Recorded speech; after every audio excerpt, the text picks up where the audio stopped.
Go find your basket of fruit and pick out an apple you think looks good.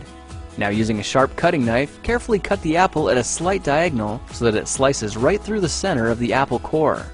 While we're here, let's save 2 of the seeds because we'll be needing them later. Now that we've got our 2 halves, let's take the side that still has the bottom attached and place it face down on a cutting board. We'll need to place 2 butter knives perpendicular with the top and bottom of the apple. Now we can carefully cut down along one side of the apple core until the knife bottoms out on our makeshift spacers, then use the spacers as a guide to gently cut in from the side. When the 2 cuts meet, you'll have an apple wedge that pops right out. And while we're here, let's cut a piece from the other side the same way.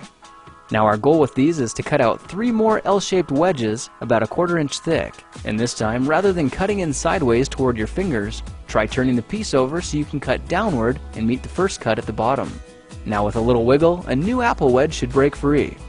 If you repeat the process 2 more times, then stagger the pieces back together, the effect is a beautifully layered wing. Now just cut the other piece the same way and your swan's body should look like this. To make a place for the head, all we need to do is carefully cut into the front of the body and gently lift the pieces out to reveal a clean and fairly deep groove.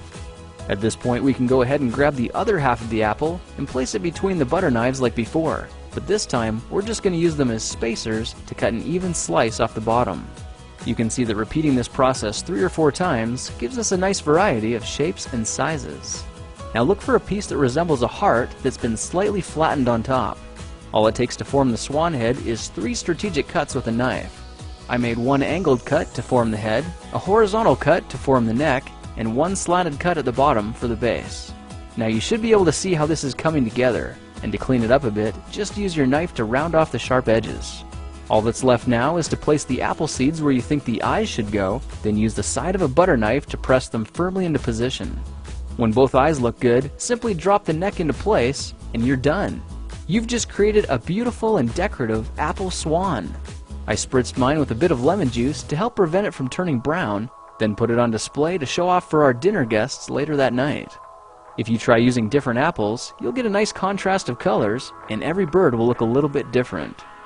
Well, now you know how to take any ordinary apple and turn it into a decorative and edible apple swan.